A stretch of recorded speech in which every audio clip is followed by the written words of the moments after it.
Dear students, good morning. जैसा कि हमने पिछले वीडियो में पृथ्वी के आंतरिक भाग की जानकारी के स्रोतों के बारे में पढ़ा था। पृथ्वी के आंतरिक भाग की जानकारी हमें मुख्यतः भूकंपीय तरंगों से प्राप्त होती है। भूकंपीय तरंगें ही पृथ्वी के आंतरिक भाग के बारे में सबसे सटीक जानकारी उपलब्ध करवाती है। भूकंपीय तरंगों से प्राप्त आंकड़ों के आधार पर हम पृथ्वी के आंतरिक भाग को मुख्यतः 3 भागों में विभाजित करते हैं, जिसे हम क्रस्ट, मैंटल और क्रोड के नाम से जानते हैं। प्रारंभ में स्वैसमोद्य ने पृथ्वी के आंतरिक भाग को सियाल, सीमा और निफे के रूप में विभाजित किया था, परंतु आधुनिक विचारधारा के अनुसार इसे हम क्रस्ट, मैंटल और क्रोड के रूप में विभाजित करते हैं। पृथ्वी के आंतरिक भाग की जानकारी, जैसा कि हमने पिछले वीडियो में पढ़ा था, कि भूकंपीय तरंगों की गति और दिशा में परिवर्तन के आधार पर पता चलती है। जब भी पृथ्वी के आंतरिक भाग के घनत्व और अवस्था में परिवर्तन आता है तो भूकंपीय तरंगों की गति और दिशा भी परिवर्तित हो जाती है, जिससे हमें पृथ्वी के आंतरिक भाग की जानकारी प्राप्त होती है। पृथ्वी के आंतरिक भाग में सबसे ऊपरी परत आती है क्रस्ट, जो पृथ्वी की सबसे ऊपरी परत है। इसकी मोटाई लगभग 5 किलोमीटर से लेकर 50 किलोमीटर तक होती है। महाद्वीपीय भागों में क्रस्ट की मोटाई अधिक, जबकि महासागरीय तली पर इसकी मोटाई कम होती है। महासागरीय तली में जहां इसकी मोटाई केवल 5 किलोमीटर तक की होती है, जबकि महाद्वीपीय क्रस्ट या महाद्वीपीय तली पर इसकी मोटाई 30 किलोमीटर होती है। महाद्वीपीय भागों में भी इसकी मोटाई सभी स्थानों पर एक समान नहीं पाई जाती है।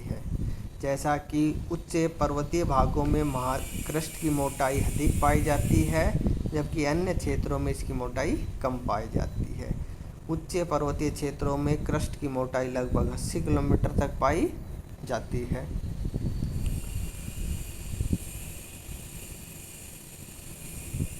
क्रस्ट का निर्माण मुख्यतः सिलिका और एल्यूमीनियम तत्वों से हुआ है, जिसे हम सियाल के नाम से भी जानते हैं, जो कि लिथोस्फीयर का ही भाग है। क्रस्ट का औसत घनत्व 3 ग्राम प्रति घन सेंटीमीटर माना जाता है। ऊपरी क्रस्ट को हम मुख्यतः 2 भागों में विभाजित करते हैं, ऊपरी क्रस्ट तथा निचली क्रस्ट। ऊपरी क्रस्ट तथा निचली क्रस्ट को कोनार्ड डिसकंटिन्यूटी के द्वारा अलग किया जाता है।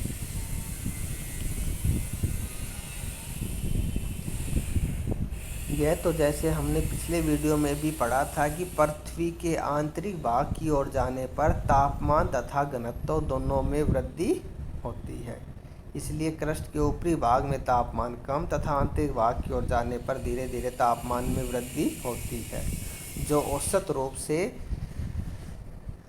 प्रत्येक 100 मीटर पर 3 डिग्री सेल्सियस होती है। यानी कि आंतरिक भागों में जाने पर प्रत्येक 32 मीटर पर 1 डिग्री सेल्सियस तापमान बढ़ जाता है।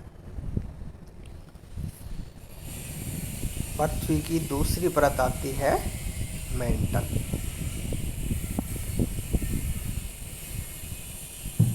क्रस्ट के नीचे जाने पर 2900 किलोमीटर की गहराई तक मैंटल परत पाई जाती है। क्रस्ट तथा मैंटल को मोहो डिसकंटिन्यूटी के द्वारा अलग किया जाता है। मतलब कि मोहो डिसकंटिन्यूटी से लेकर 2900 किलोमीटर की गहराई तक मैंटल परत पाई जाती है। मैंटल परत को भी हम मुख्यतः 2 भागों में विभाजित करते हैं, ऊपरी मैंटल और निचली मैंटल। मैंटल में मुख्यतः सिलिका और मैग्नीशियम तत्व पाए जाते हैं, इसलिए स्वैसमोद्य के विभाजन के अनुसार इसे हम सीमा के अंतर्गत भी शामिल कर सकते हैं। गहराई की ओर जाने पर जैसे कि विदित है कि घनत्व तथा तापमान में वृद्धि होती है, इसलिए मैंटल का घनत्व 3.3 ग्राम प्रति घन सेंटीमीटर से लेकर 5.4 ग्राम प्रति घन सेंटीमीटर तक पाया जाता है। इस मेंटल का औसत घनत्व 4.7 ग्राम प्रति घन सेंटीमीटर होता है।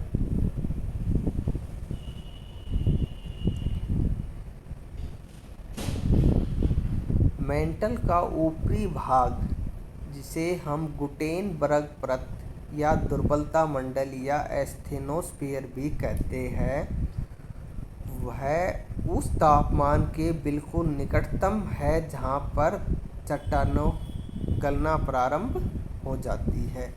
यानी कि गुटेनबर्ग में चट्टानें अपनी द्रवित अवस्था के समीपतम पाई जाती है।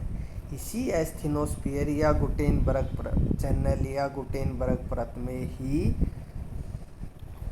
विभिन्न प्लेटें गति करती है।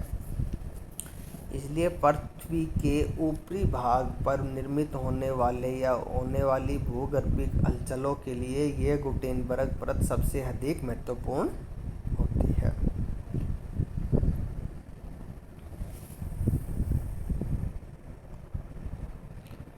ऊपरी मेंटल से निचली मेंटल की ओर जाने पर इन दोनों को ग्रेविटी डिसकंटिन्यूटी के द्वारा अलग किया जाता है।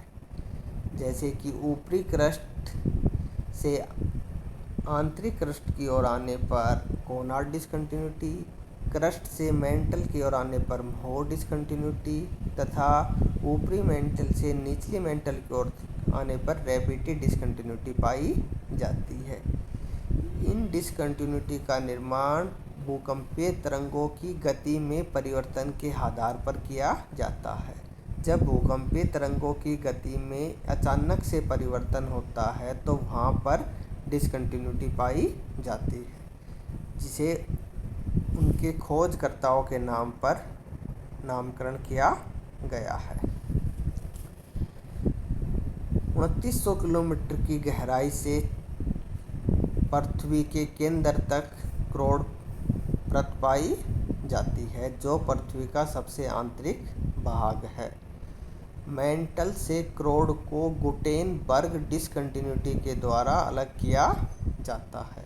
यहाँ पर यह ध्यान देने योग्य बात है कि गुटेनबर्ग परत या गुटेनबर्ग चैनल ऊपरी मेंटल में पाई जाती है, जिसे हम एस्थेनोस्फीयर या दुर्बलता मंडल के नाम से भी जानते हैं, जबकि गुटेनबर्ग डिसकंटिन्यूटी मेंटल को क्रोड से अलग करती है।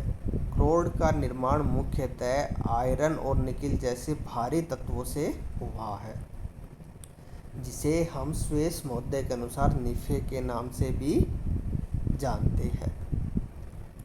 क्रोड का ऊपरी भाग गलित अवस्था में जबकि आंतरिक भाग ठोस अवस्था में पाया जाता है।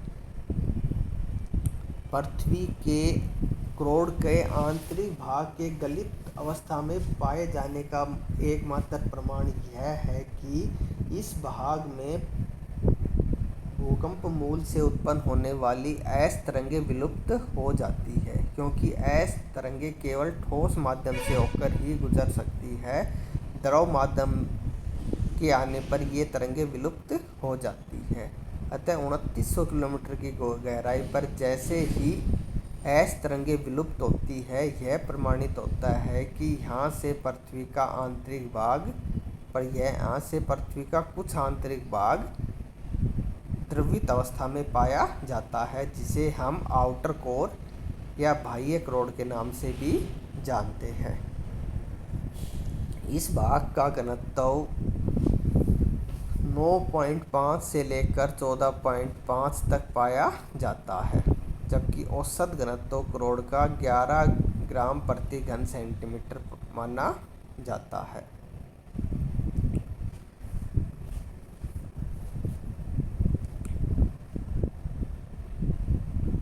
क्रोड का अधिक घनत्व का मुख्य कारण इसका निर्माण लोहे और निकेल जैसे भारी तत्वों के निर्माण की वजह से है।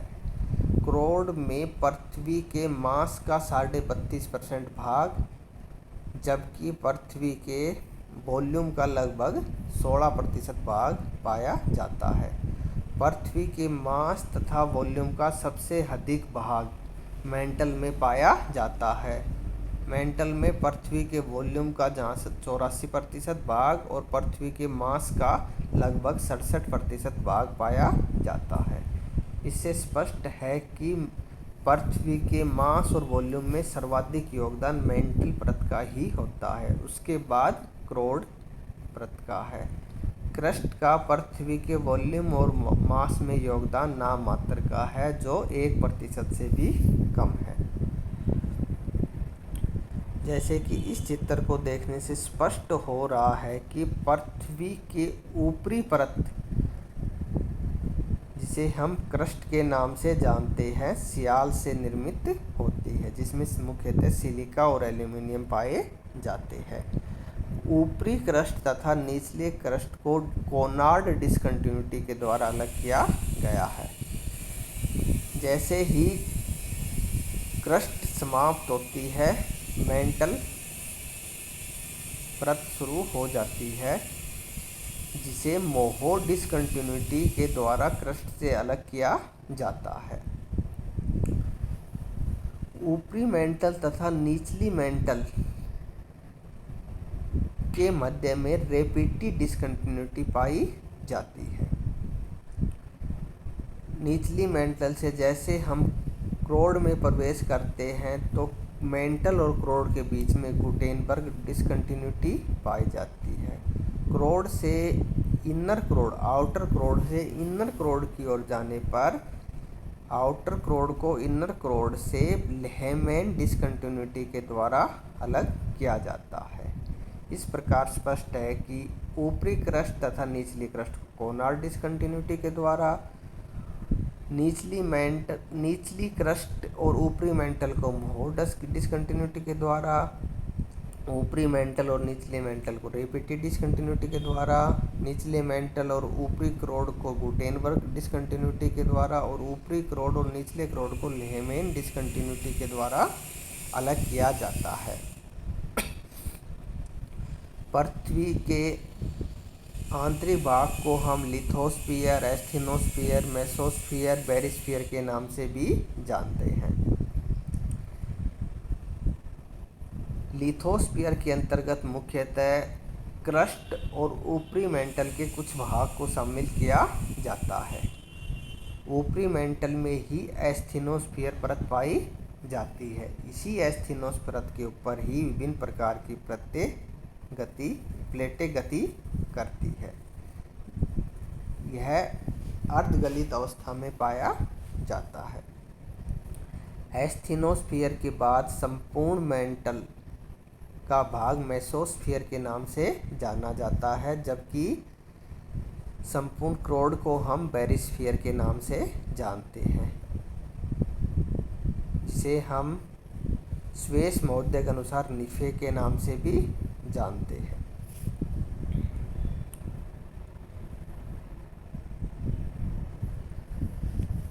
अब हम देखते हैं कि पृथ्वी के आंतरिक भाग की ओर जाने पर टेम्परेचर, प्रेशर और डेंसिटी में किस प्रकार से परिवर्तन होता है।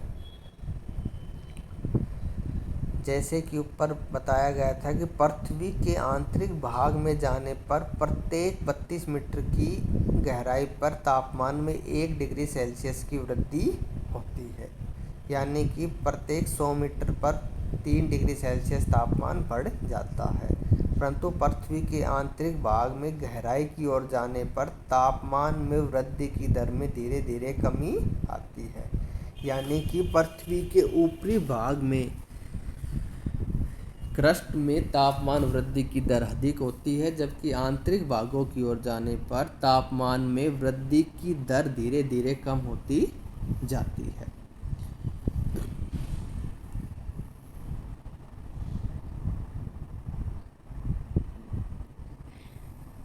इसी प्रकार घनत्व में भी और प्रेशर के कारण धीरे धीरे वृद्धि होती जाती है जब हम पृथ्वी के ऊपरी भाग से आंतरिक भागों की ओर जाते हैं।